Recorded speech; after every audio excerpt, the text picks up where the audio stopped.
Hi, I'm Mike Evans and welcome to the Australian Security Academy's webinar about becoming a licensed private investigator in Australia. In this webinar, I'm going to tell you what an Australian investigator actually does, and you will hear from 3 actual working licensed private investigators in Australia, as well as myself, so that's 4 altogether. I'm going to tell you who Australian private investigators actually work for to earn an income. So it's a great plan to become a private investigator, but what they don't tell you is, well, how are you going to earn money as a result of that? You'll hear about that in this webinar today. I'm going to tell you how private investigators get paid to do their work in Australia. I'm going to explain career opportunities for private investigators, the qualification required to become a licensed private investigator, plus a whole lot more relevant information throughout the course of the webinar. Private investigation work consists of 2 methods. Firstly, covert surveillance, which is where you undertake surveillance on persons to ascertain the level of their activity, and circumstance or factual investigation, including interviewing witnesses and taking statements from them. Both methods are used to gather and report facts to clients who need to know these facts and have a capacity to pay for the investigation service. So people with a capacity to pay for investigation services include corporations, insurance companies, government offices, that sort of thing. They do not always include private individuals who are upset about a relationship circumstance that will blow over in 2 weeks' time anyway in their life. So the majority of the work for licensed private investigators comes from corporations. Accurate detail is required because a decision has to be made by the client as a result of this investigation relating to liability, compensation, future healthcare, loss of earnings or capacity, property damage, loss, theft, fraud, or business interruption, and much more.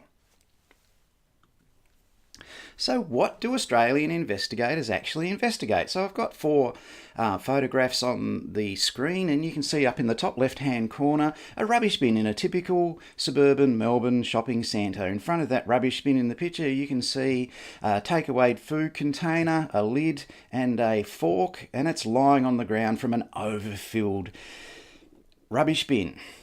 So what would happen would be typically a person would come along and they would slip, trip or fall as a result of that lid and that container and all the food that's in it being very slippery, and they would hurt them and injure themselves. They would then go to a doctor, and the doctor would say, look, you've hurt yourself, you're going to have 6 months off work as a result of this fall with a bad back. You better contact a lawyer and talk to them about a public liability claim.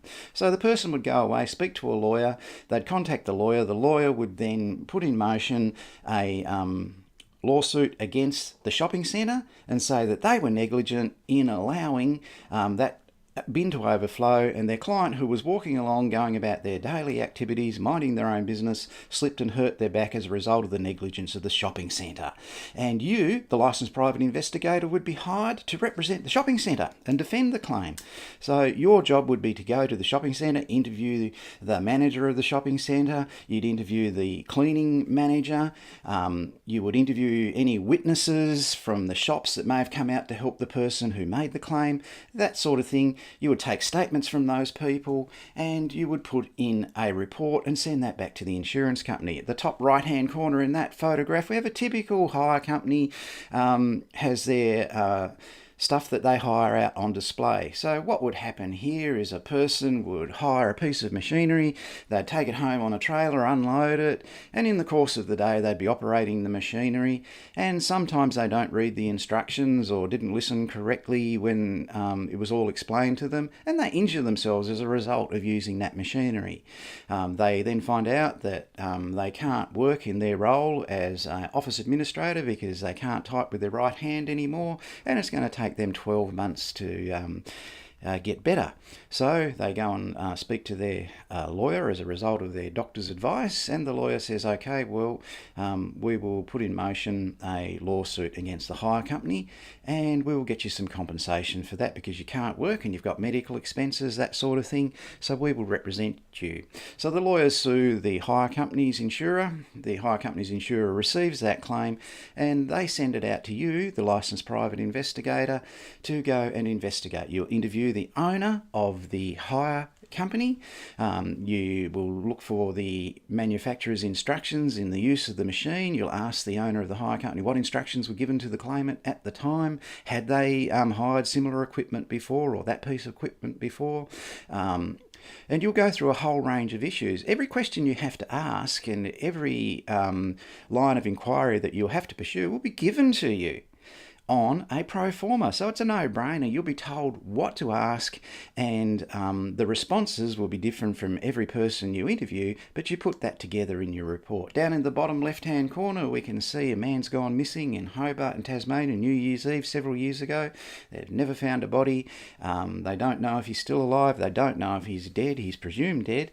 But there's a $40,000 reward if people can provide information that leads to the acquittal of the lady Sue Neil Fraser, who was in jail accused of his murder. So licensed private investigators, they do locate missing people. I can't guarantee that anyone will find this one in particular, but that's what a private investigator does. They are paid to do that work. In this case, it would be the family who are looking for the person, and some people have given them some funding, or they put up the funding to locate that person. The bottom right hand corner is a typical accident scene for a motor vehicle accident. The ambulance has now arrived and they're treating the people that were injured at the time. And licensed private investigators are instructed by compulsory third-party liability insurers to go out and investigate the circumstances of the accident. So when they do that, they'll go out and measure, photograph the scene, look at the intersection, the traffic lights or whatever, take into account any roadworks that were being conducted at the time, and maybe even look at what could have further attributed to the accident, like sun in the driver's face, or it might have been very heavy rain at the time. But the investigator will take all that into account with that scene inspection. Then they will go out and interview any witnesses that might have been identified by the police at the time, a person walking past with their dog, a next door neighbour that came out to help, or a truck that stopped behind them, and they gave their details to the police, and you'll locate those people. They're independent witnesses, and you need to know what happened in the circumstances of that accident. You're not about denying people liability or compensation that they have the right to. You're about finding out what happened so an independent doctor or lawyer or whatever can make a decision, and the person can be compensated for that accident. So let's have a look at the number one income earning types of investigations conducted by Australian investigators, and they are insurance claims. This includes workers' compensation investigation, what I just told you about that in the ambulance photo, motor vehicle accident CTP, that's compulsory third-party investigation. Public liability investigation, that's the person who slipped over in the shopping centre with the overflowing rubbish bin, that sort of thing. General insurance investigation, which is your home and contents insurance, so if you get burgled or someone slips, trips and falls while they're making repairs to your house or visiting your house, general insurance, your home and contents insurance will cover that, and that's where those investigations lie. Motor vehicle accident investigations, and you will conduct corporate investigations. Now, corporate investigations are where a corporation has been ripped off or has an interest in having an investigation to tell them what's going on in relation to a particular matter. The most typical ones are today, salespeople are paid a lot of money to work in corporations, working for finance companies or working for big suppliers in the hospitality industry or the medical supplies industry. These people earn substantial incomes into the $250,000 a year. And when they leave an organisation, they can be tempted to take a list of their clients with them and then start selling competitors the to the competitors of the original organisation. And the original organisation has made that person who left signed a non-competitive agreement. Now that person's going out in breach of that agreement, and you might be a licensed private investigator that's asked to conduct surveillance on that person and follow them and ascertain if that's what they're doing in their activities. And then that corporation will put in motion through their lawyers a court injunction to stop that person doing that. So it doesn't just include theft, it can be a whole range of things in corporate investigations. It might be bullying and harassment, racial discrimination, sexual discrimination, sexual harassment, inappropriate conduct, inappropriate behaviour, inappropriate use of power, that sort of thing. It's really important that you understand there is no fast track or quick way to learn these investigations that will give potential employers confidence in you. Employers learn these over time with consistent practice and consistency of doing them. If you could imagine you went to a job interview and you're sitting in front of an employer that's done over 10,000 investigations and employs 33 other people, and that employer says to you, well, tell me about your course. And you go, well, it took a week and it was a fast track course, and I went to court and walked around court, and then I charged around, did a bit of surveillance. That's it. Here's a copy of my certificate and here's a copy of my license. That employer will look at you and go, you did a quick course. Why should I have faith in what you did? There is no fast track in it. Can you tell me what's involved in a workers' compensation investigation? If you can't look back the employer in the eye and say, well, the issues around a workers' compensation investigation are training, supervision, system of work, and is the person an employee, not a subcontractor, you have no hope of getting that job. So fast track courses lack information. They don't tell you what you've got to do. You need a substantial course for a potential employer to have faith in your ability to work for them safely, independently, and thoroughly in regard to what you have to get on their behalf. They have contracts that might amount to $6 million a year just with one single government client. They don't want cowboys going out there and destroying that potential to renew that contract in a year's time or 3 years' time. To be a capable investigator, you must be highly trained, you must know what you're doing, and you can't do a half-baked course. If the person you ring up about your course can't speak English and tell you what's in the course, why on earth would you do it? So check out your courses thoroughly before you even consider parting with your money to do it. Most of them will be just to help the gullible part with their money to become a quick PI with a private investigator badge.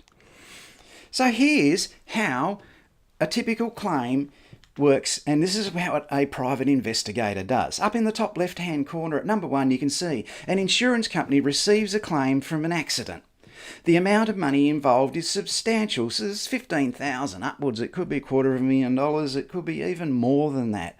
More information is needed from the claimant, witnesses, workplace, ambulance drivers, police, employer, whatever happened, whoever attended.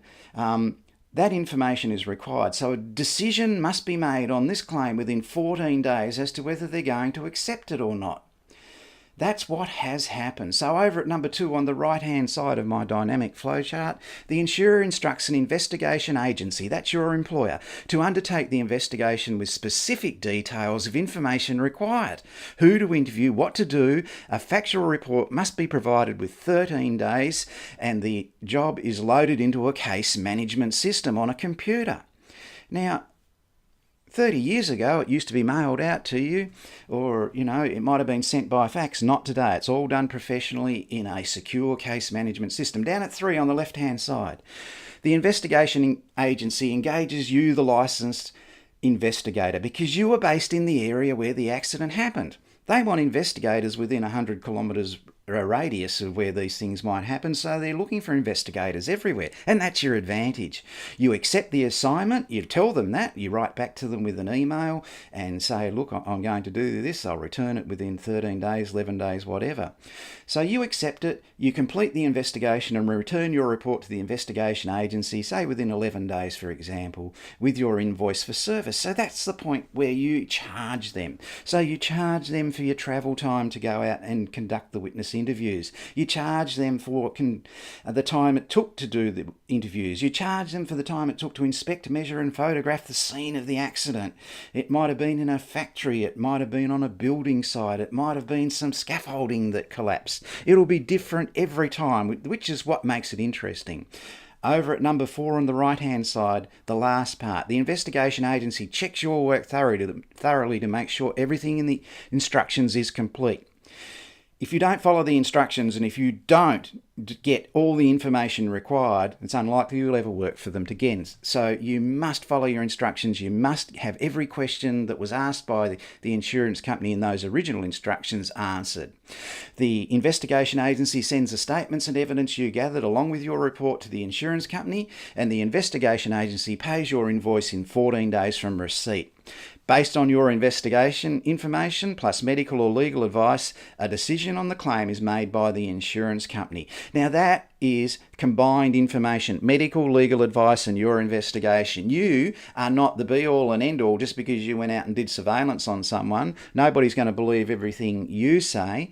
What it has to do is combine with what a medical expert who's also examined the claimant in their office to see how bad their back is or how bad their injury is, plus a legal expert who understands workers' compensation or public liability or motor vehicle accidents or defamation or whatever it may be. They all assist in the decision on that claim.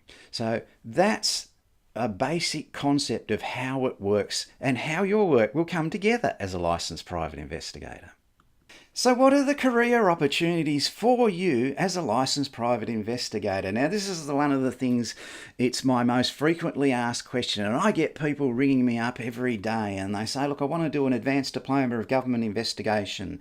And I say to them, that's great. What's your background? And they say, well, you know, I've been a Uber driver and I've worked at Macca's. And I say back to them, look, that's fantastic. You've got some customer service experience, but an advanced diploma is a senior management role. What you've got to do is get some experience behind you and come back to me and we'll start you off at the beginning. And the beginning is what we're talking about here, becoming a private investigator. This is where you lay the foundation for your future career, and it's the exciting part where everything is new to you and you're going to meet a lot of talented people in your course who are going to guide you, give you options and solutions and direction on what to do and how to go about it. So you commence at the bottom, you don't start at the top. You understand that. That's why you're watching this webinar. So firstly, you become a licensed private investigator. From doing that, you'll start to do, as you go along, government investigations and within that. So people have workers' compensation investigations who work for the education department. They'll have workers' compensation investigations in the tax office. They will have workers' compensation investigations in the Office of Fair Trading. And you'll be constantly working for these organisations. So you start to get experience on how government works. So later on, using that experience, you can graduate to becoming a government investigator. A lot of people over time become investigation agency owners. Now, these are the employers I was telling you about before. Some of these investigation agency owners, they have contracts with insurance companies, $6 million a year, $3 million a year.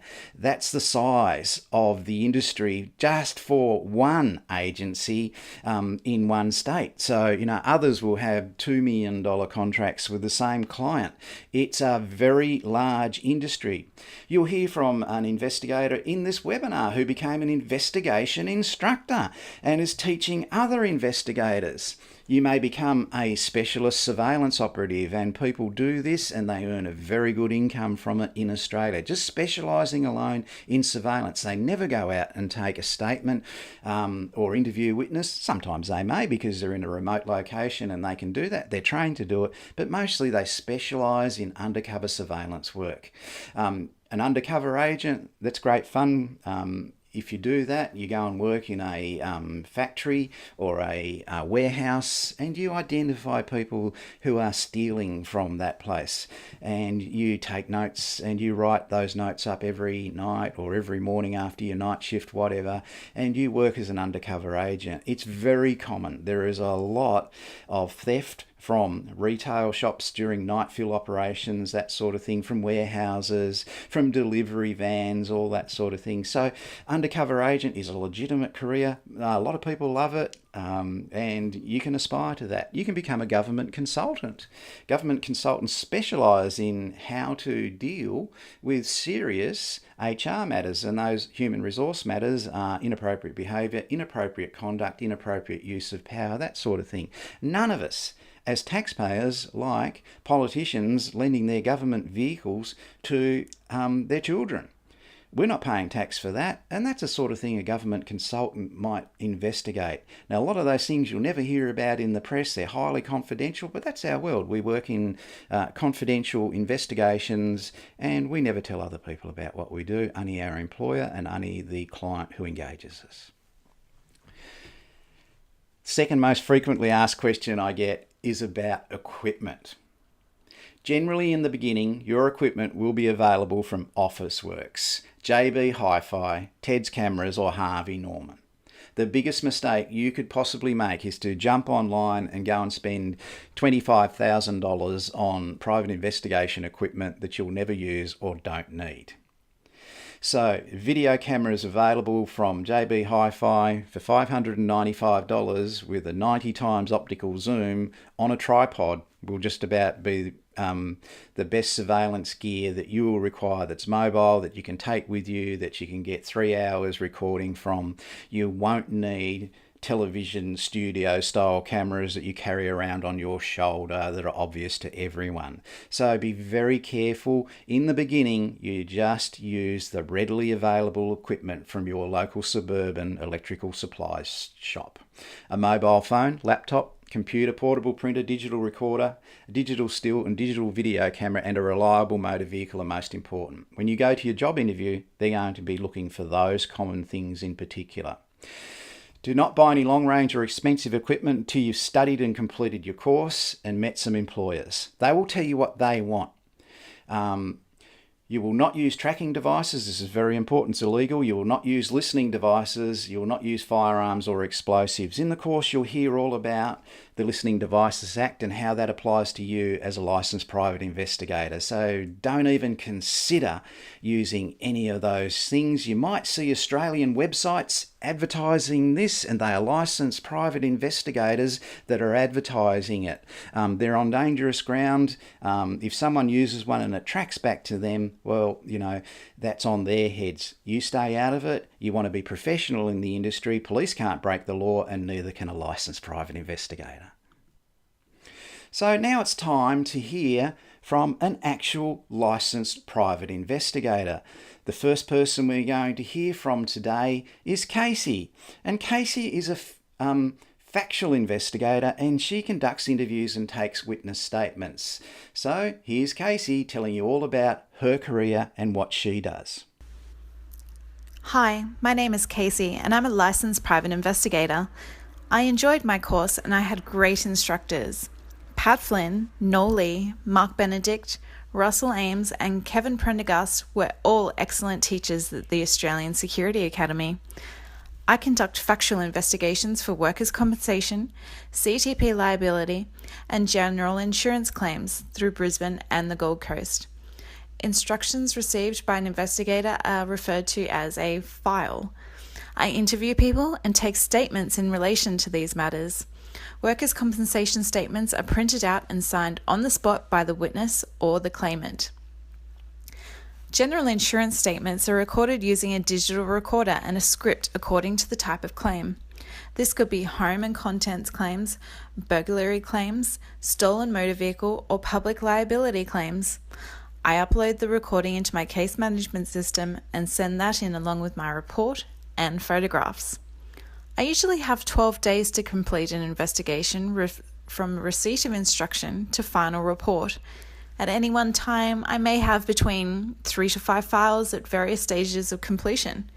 I have associates who take on more work than that, but with the flexibility of my work, I can pick up my children from school every afternoon, and that is the life for me. What I like about my job are definitely the flexible hours, the opportunity to earn a great income, and the challenge of every investigation being different. Often there are complex issues or conflicting accounts about what happened. The work is never mundane, and I always find it incredibly interesting. I also conduct interesting and complex corporate fraud investigations. I have no police training or background. It's not required in civil investigations. I really enjoy the research aspect of these. If you have the ability to make people relax and tell you things, being a licensed private investigator undertaking factual investigations work is a great career choice. Thanks, Casey. It sounds like you really enjoy that career. To restore balance into the webinar, we've got to hear from some surveillance operatives. And our first surveillance operative conducts rural and bush surveillance throughout Victoria. It's interesting job. She loves her job. She's also a teacher for the Australian Security Academy. Here's Jenny telling you what she does in her work. Hello, my name's Jenny. I'm a rural surveillance specialist. In other words, I work in the country.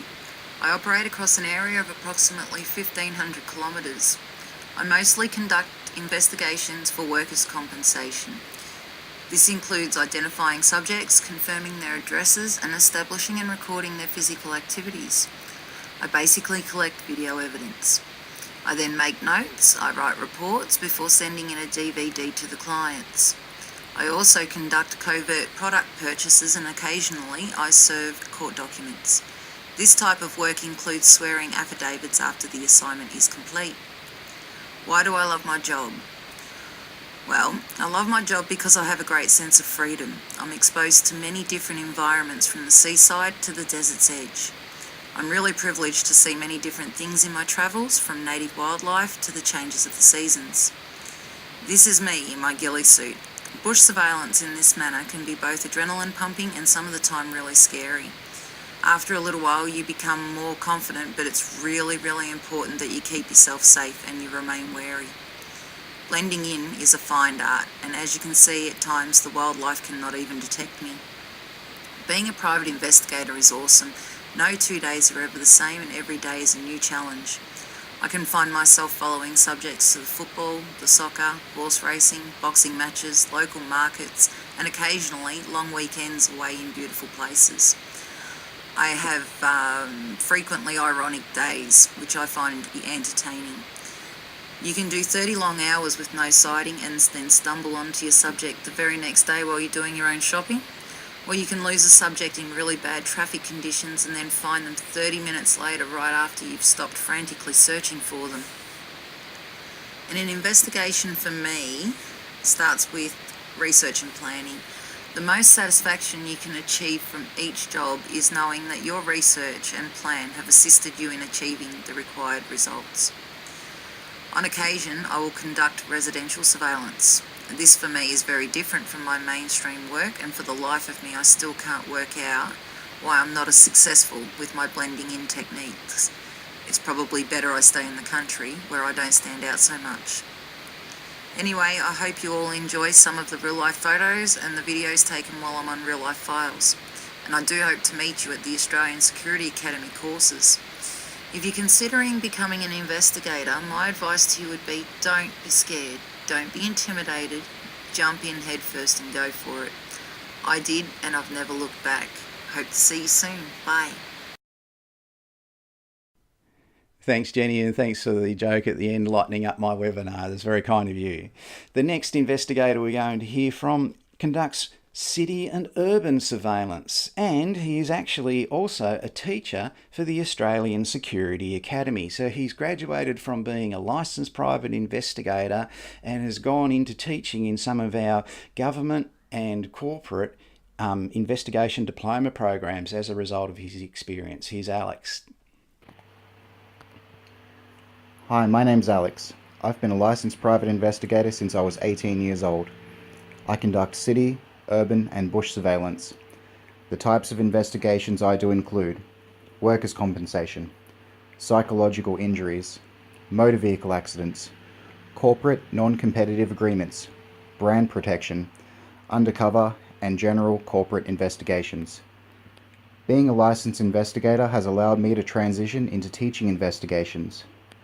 I've taught Certificate 3, 4, and the Diploma of Government Investigations on behalf of the RSPCA in Queensland, Tasmania, and New South Wales, as well as other leading local, state, and federal government compliance agencies.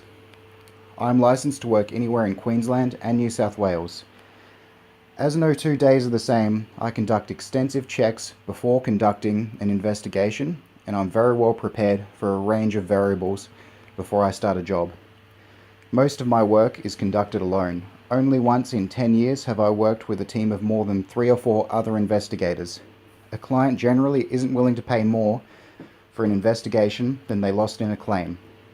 They will, however, spend enough that keeps me working consistently all year round.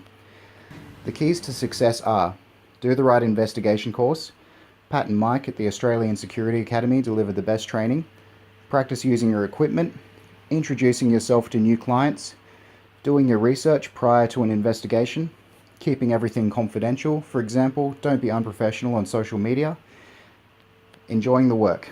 It's fun and it's challenging, so that's the easy part. Thanks for listening. I might see you soon at an Australian Security Academy course.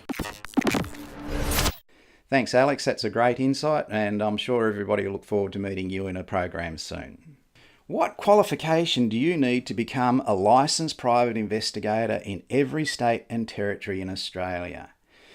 It is the CPP40607 Certificate 3 in Investigative Services. That is all you need. You do not need a Advanced Diploma of Government, a Certificate 4 in Government. A Certificate 4 in Government will not give you this qualification.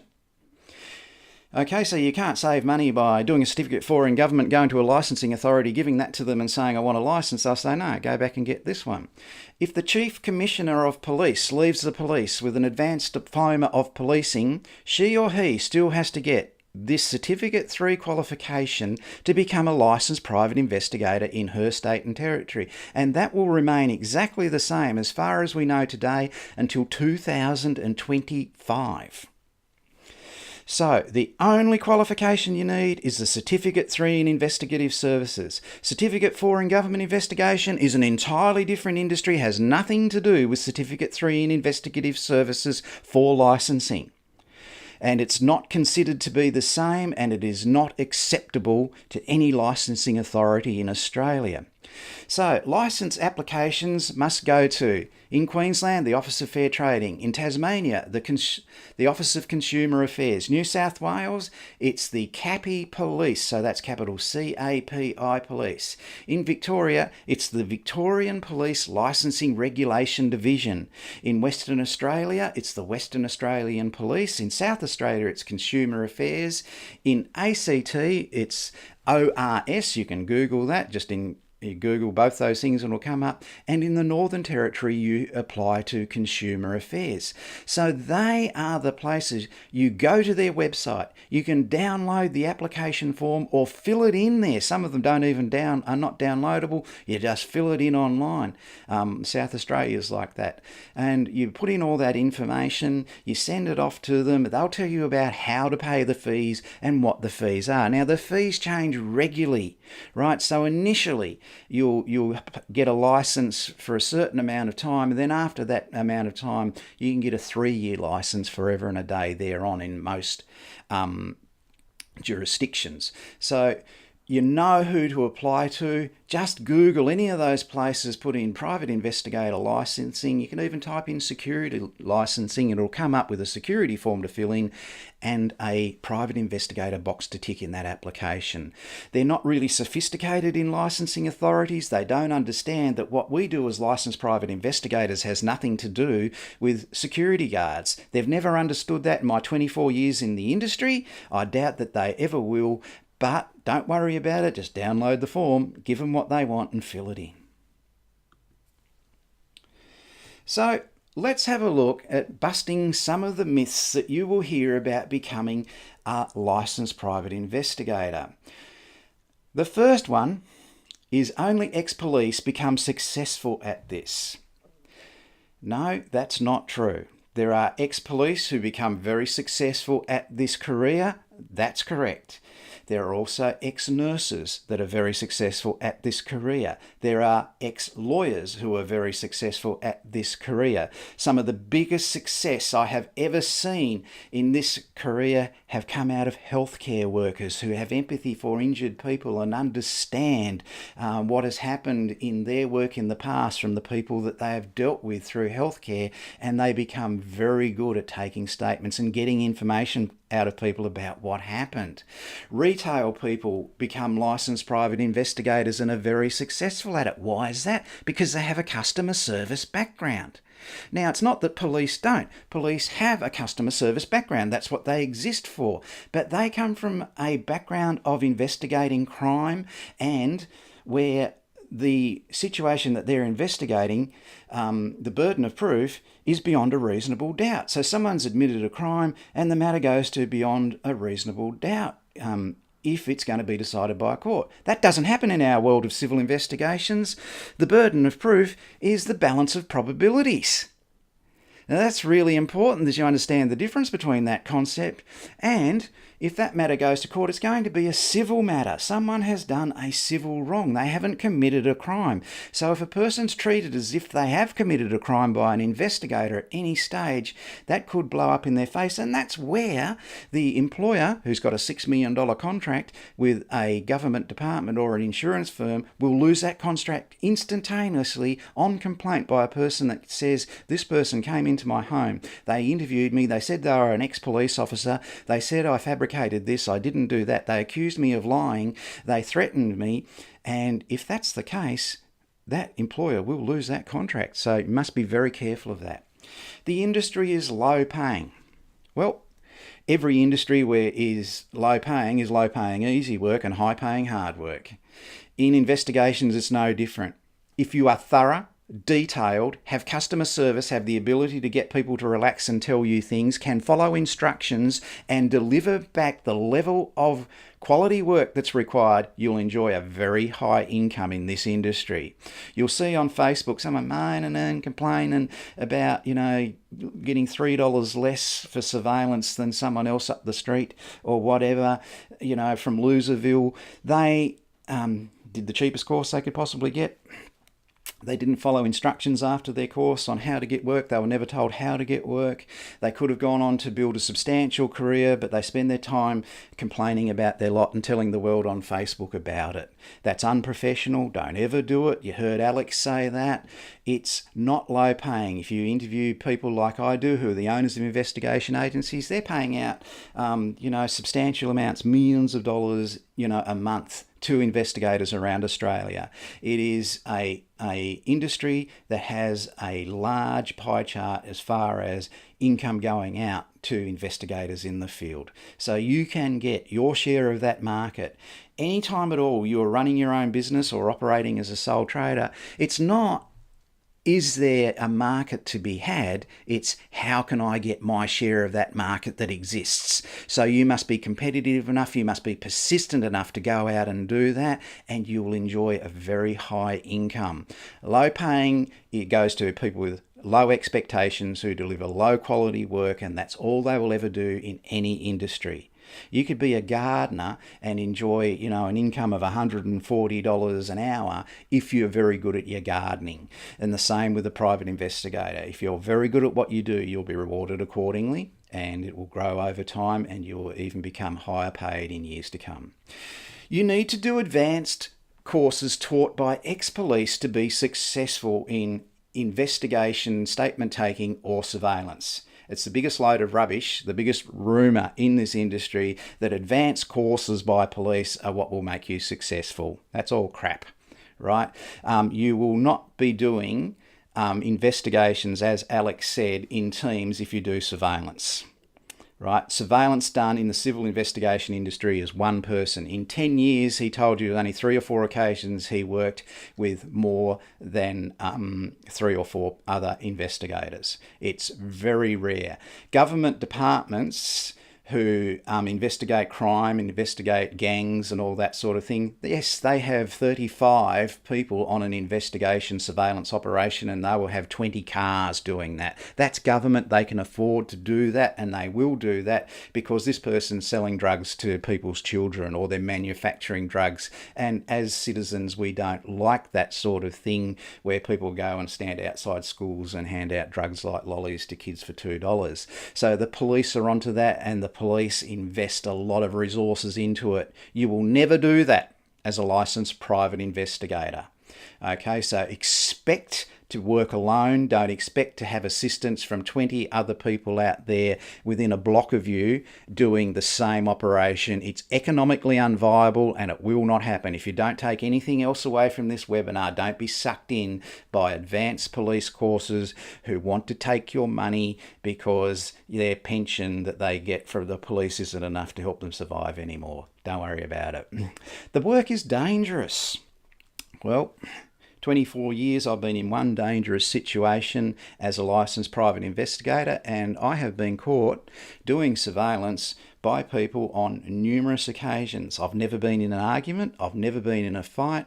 I've explained what I was doing that did not reveal what I was doing, and I walked away and the person walked away. And that was on over 300 occasions. Right, so that was in covert operations and conducting surveillance, and I never had a dangerous moment. I worked in some interesting areas throughout Australia, and some of them would have to be some of the lowest socio-economic areas that a person could possibly work in, and I wasn't comfortable in being there on some occasions, but I've conducted surveillance on criminal gangs, on bikies. All of these people reckon they're on people that have just walked out of prison. All of these people reckon they've got a workers' compensation claim. They learnt how to do that in prison, so it was a dodgy claim straight up. So I've investigated that. I've conducted investigations on those people, and I never felt unsafe in doing so.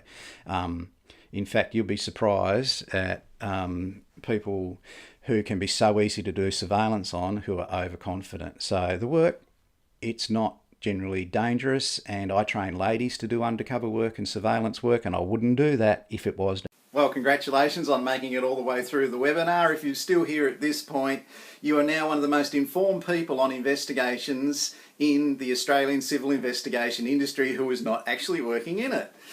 You have been subject to information that's not privy to normal people. You don't see this in the advertising brochures, and you don't see this information on the websites. There's several warnings about what to do in there, and there's information about what you are going to do and how to do it correctly. If you would like further information, please contact me. My email address is there on the screen. If you contact me and say, I saw the webinar, I'll reply back and I'll give you the links to the 3 private investigators YouTube that you saw, so you can actually see the whole thing that they put together just for this program. In those links you can replay them and see what happened. If you want further information, I'm only too happy to help. My contact details are on the screen, and I look forward to seeing you very soon in an Australian Security Academy class. I'm Mike Evans from the Australian Security Academy.